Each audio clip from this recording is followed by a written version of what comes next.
Bienvenue à l'EPA de Mulhouse. Nous voulons que Dieu puisse visiter ce lieu où nous sommes en ce moment, quel que soit l'endroit où vous êtes. Demandez-lui ce matin, Seigneur, viens visiter ce lieu et remplis-nous de ton esprit.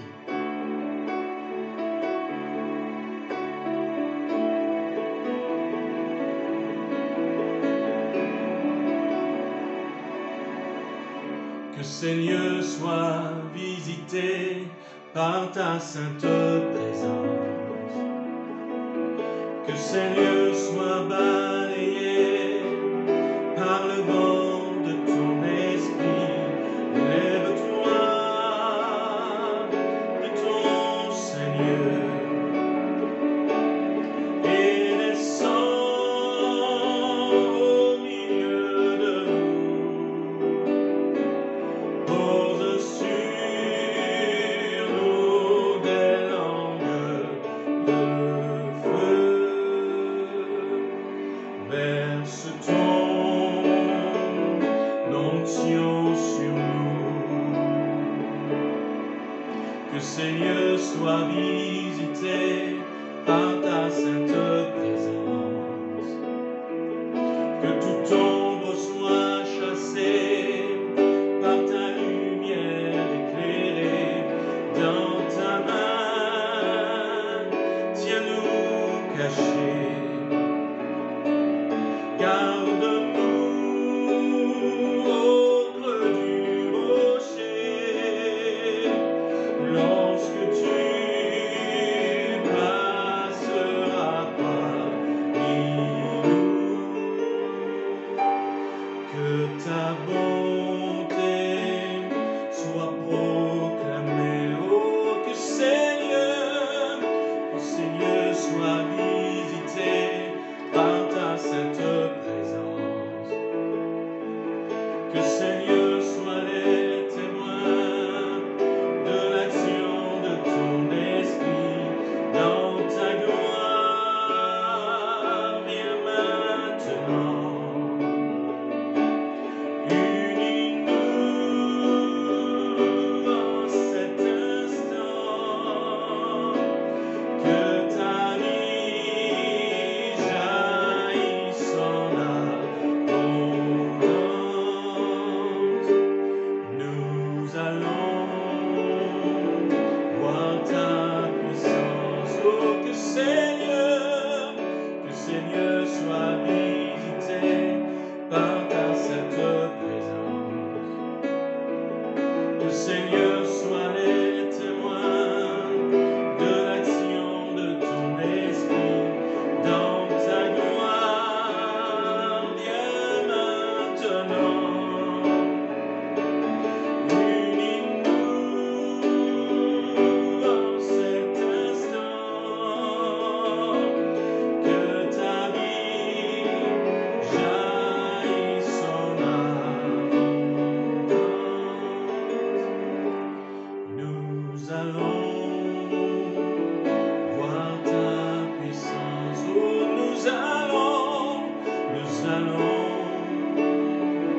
voir ta puissance dans nos maisons. Nous allons voir ta puissance. Oh oui, Seigneur, nous allons voir ta puissance. Alléluia. Et nous voulons venir à lui tel que nous sommes et lui offrir notre vie ce matin.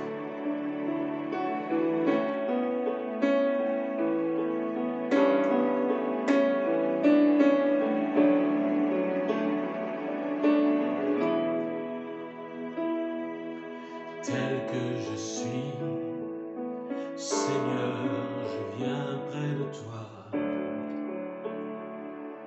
T'apporter ma vie, tel que je suis, Seigneur.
prier pour moi, tel que tu es. Seigneur, je voudrais te voir.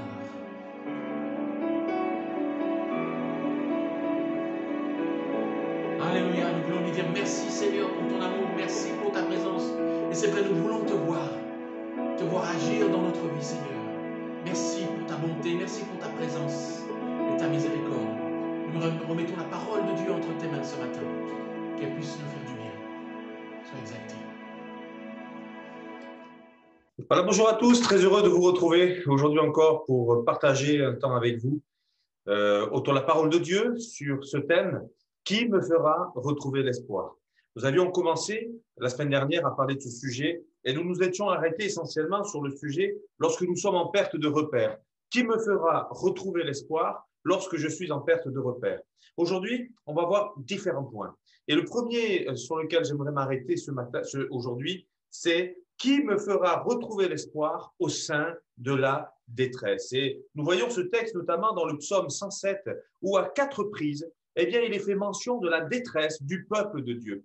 Voyez-vous, on va commencer la lecture, on ne la prendra pas jusqu'au bout, mais vous pourrez le lire chez vous jusqu'au bout. Tout le psaume 107 qui est très édifiant, qui est très encourageant et qui nous montre que, quelles que soient les circonstances, lorsque dans notre détresse nous crions à Dieu, il nous entend et il nous délivre, il nous libère, que Dieu soit béni.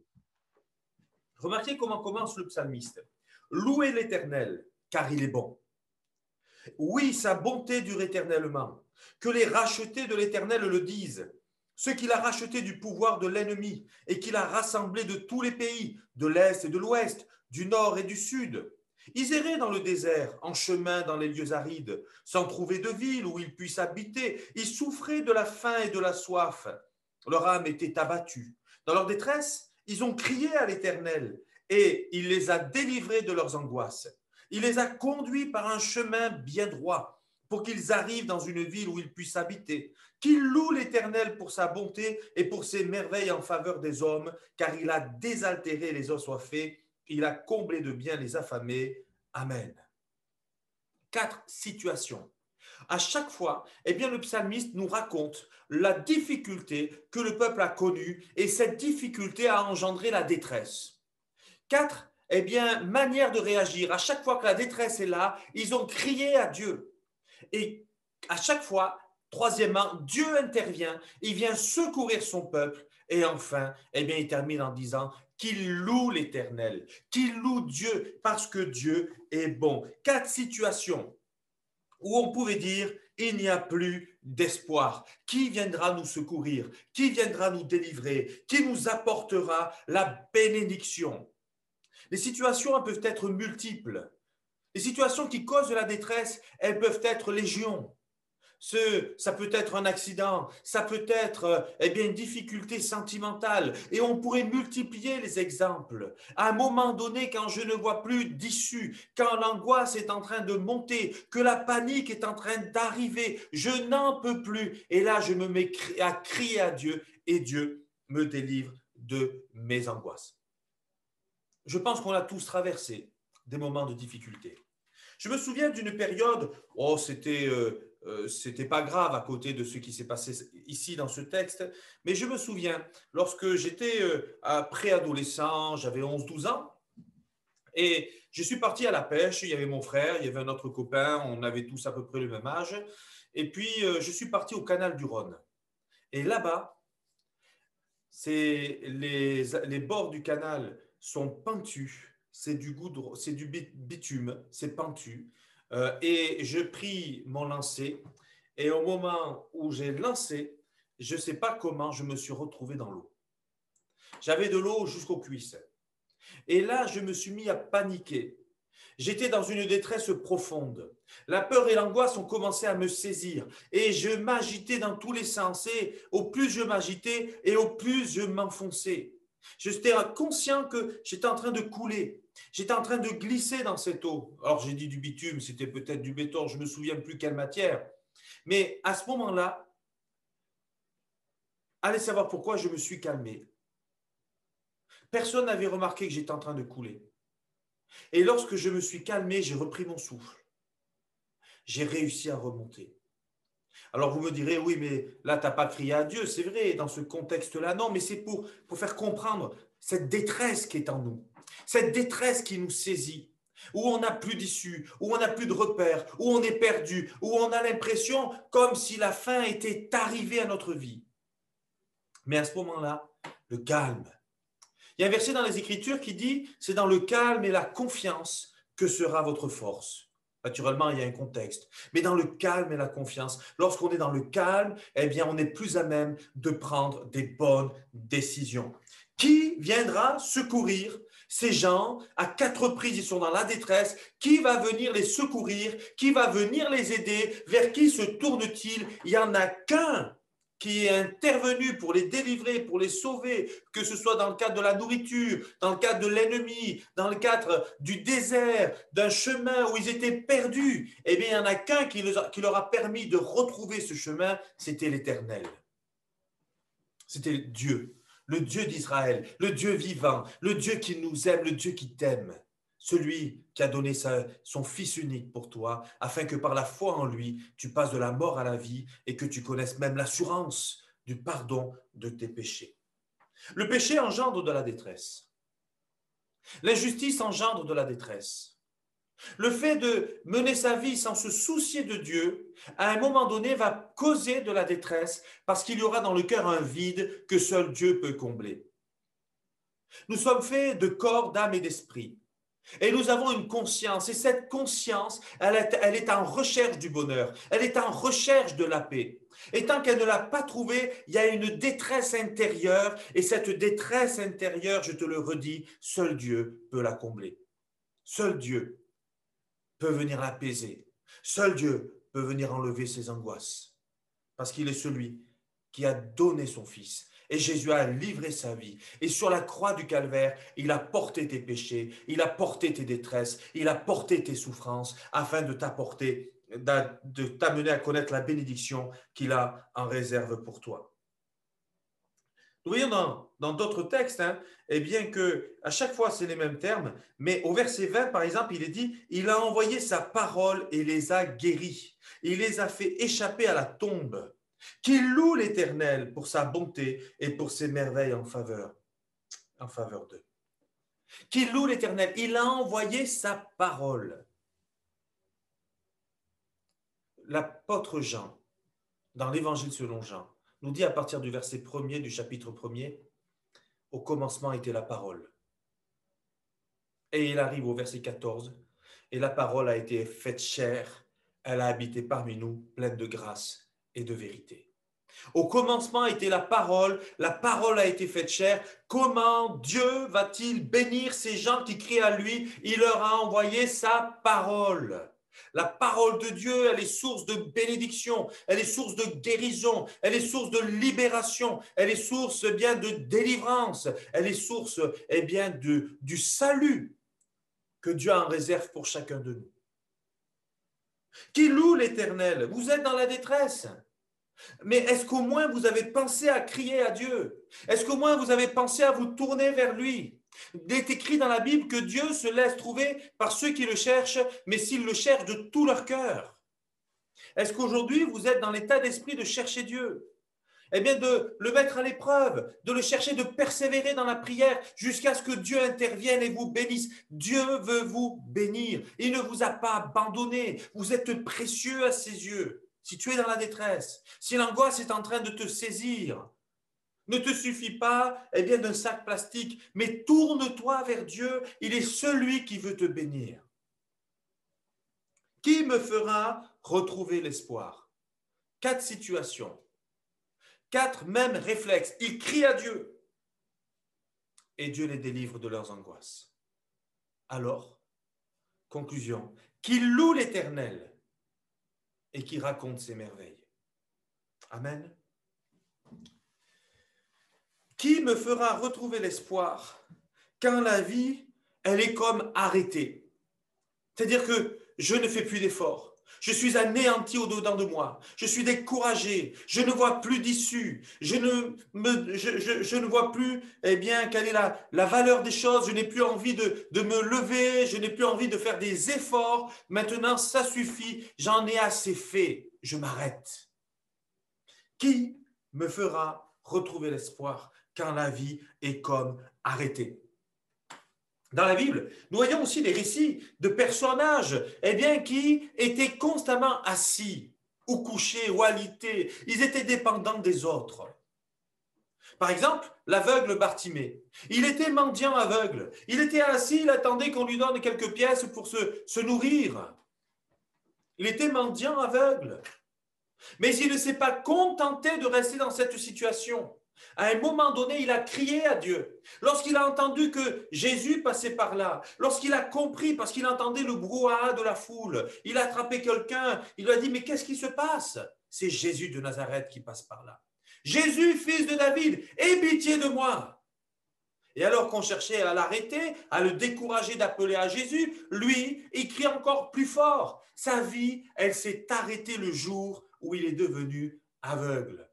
Pas d'espoir. Il n'y avait pas d'école comme aujourd'hui. Oh, il n'y avait pas de lecture et d'écriture en braille comme aujourd'hui. On ne pouvait pas avoir un travail, eh bien, quand on était aveugle, comme on peut l'avoir aujourd'hui. Quel avenir pour cet homme?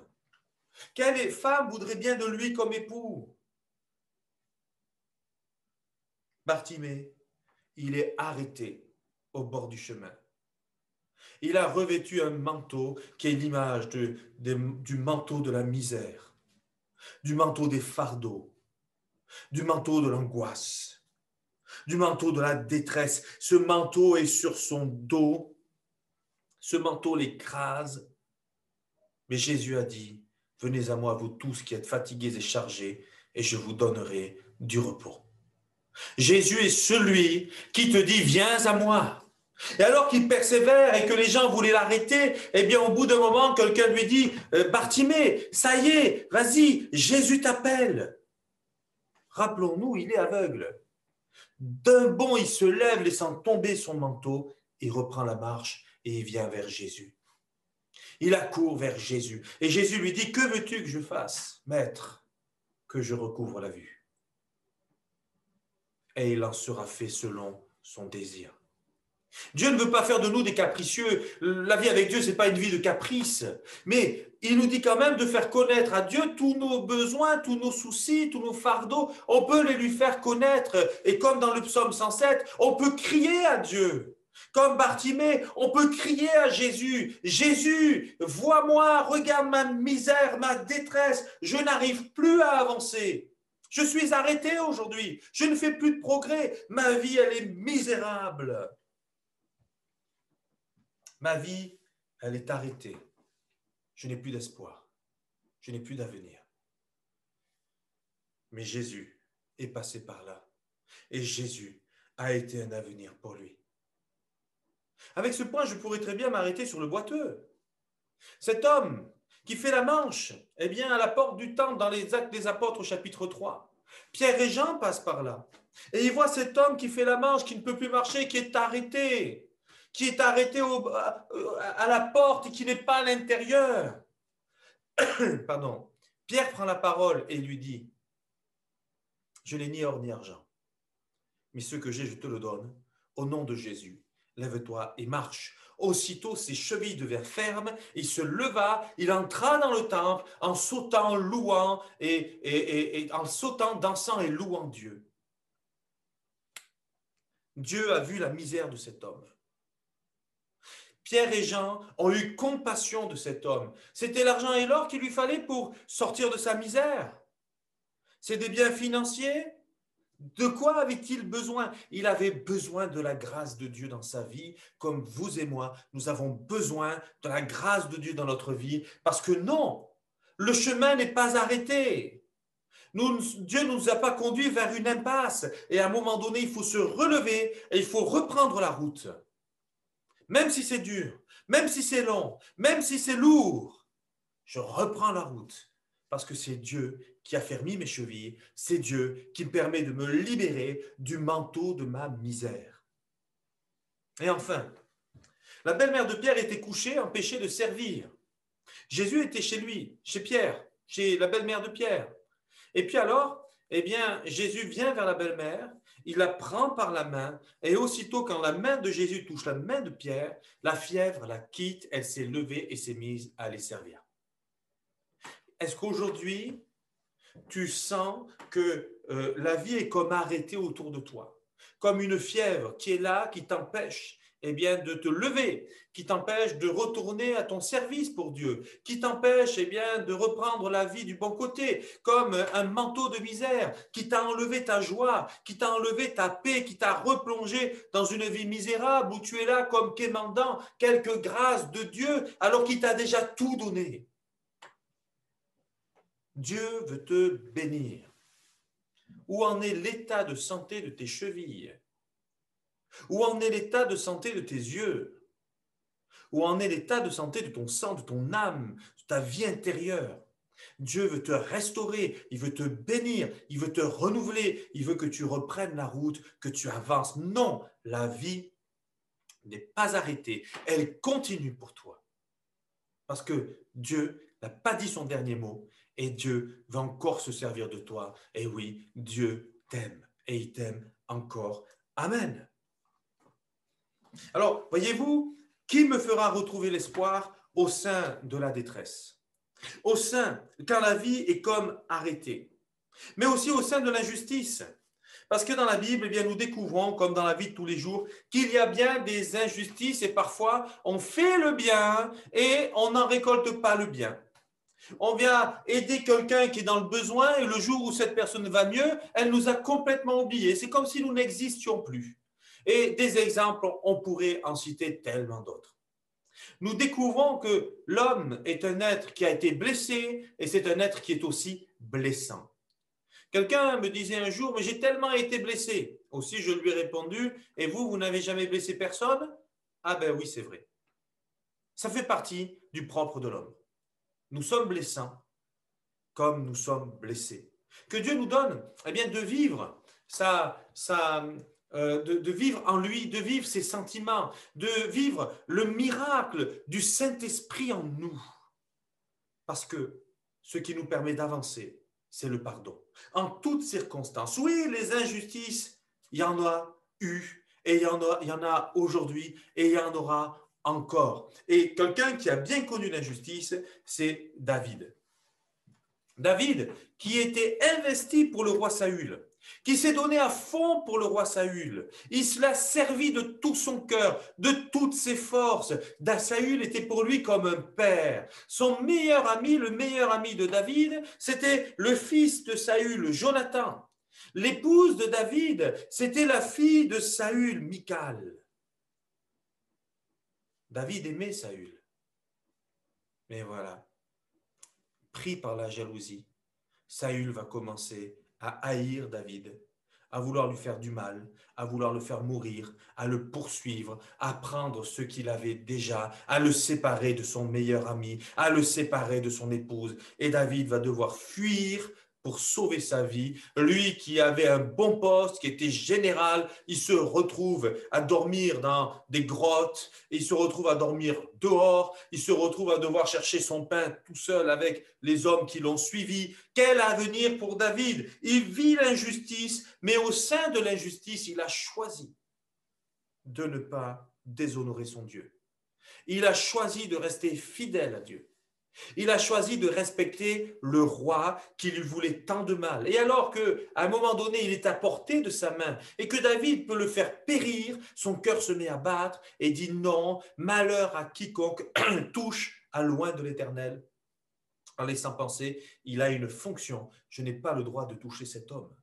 Il me veut du mal, mais je lui ferai du bien. Il est resté juste en toutes circonstances. Il n'a pas fait du mal à celui qui lui en voulait, qui lui en faisait. Il a respecté. Il a été pour lui source de bénédiction. Que Dieu nous donne eh bien, de suivre cet exemple et peut-être de briller auprès de ceux qui nous ont fait subir quelques injustices, afin qu'ils puissent voir que Dieu est avec nous. Dieu n'utilise pas les armes des hommes. la première arme que Dieu utilise, c'est l'amour. L'amour pour son prochain et le pardon. On pourrait parler de Joseph. Remarquez la vie de Joseph le pauvre, vendu comme esclave. Il se retrouve en prison et toujours sur des calomnies, sur des mensonges. Son nom est sali et pourtant, en toutes circonstances, il garde foi en son Dieu. Il garde courage, il garde confiance en Dieu et il choisit de ne pas pécher contre Dieu.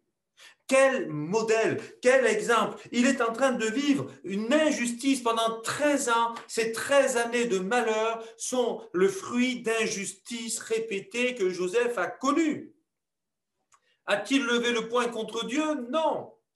A-t-il haï son Dieu? Au contraire. A-t-il profité pour s'en sortir avec de la magouille? Non.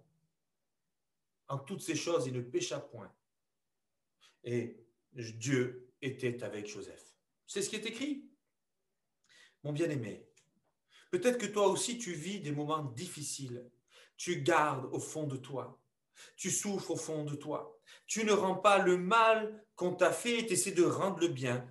Que Dieu te renouvelle, que Dieu te bénisse et que Dieu te permette de vivre le miracle du pardon, le miracle de la persévérance dans l'épreuve. Parce que Dieu va se servir de toi.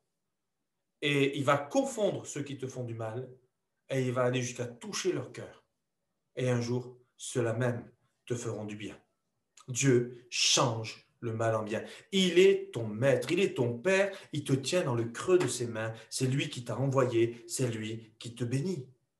Aie confiance en Dieu. Mets ta confiance en Dieu. Qui me fera retrouver l'espoir au sein de ma prison comme Joseph, au sein de mon esclavage comme Joseph? Dieu a été pour lui l'espoir qui lui a permis de retrouver la liberté et un poste élevé au sein de l'Égypte, si bien qu'il sauvera toute l'Égypte et qu'il sauvera aussi son peuple, sa famille.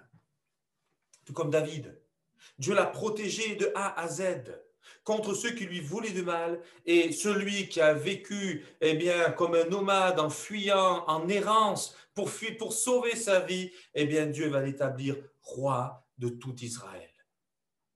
Quand on fait ce que Dieu demande, il nous bénit. Ne prends pas les armes des hommes. Ne réagis pas comme les hommes. Mets ta confiance en Dieu. Sois renouvelé dans la foi. Sois renouvelé dans l'amour. Sois renouvelé dans la paix. Sois renouvelé en ton Dieu. On va prier le Seigneur. Merci, bon et tendre Père, pour ces moments que nous passons dans ta présence. Merci, Seigneur, parce que tu es celui qui nous apporte de l'espoir.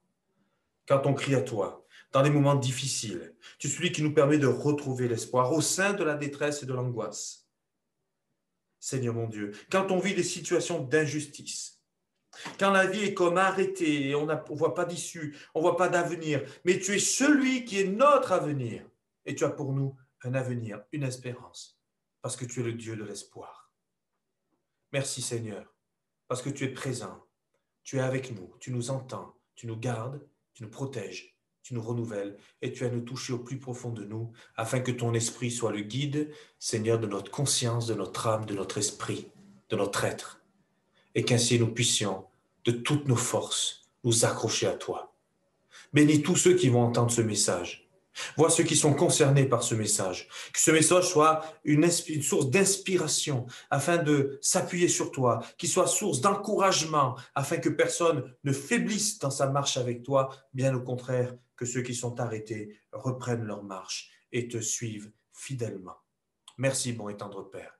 Que ton nom soit béni et glorifié. Et comme on l'a lu dans le psaume 107, que les rachetés louent l'Éternel car il est bon. Et je te loue, Seigneur, car tu es bon.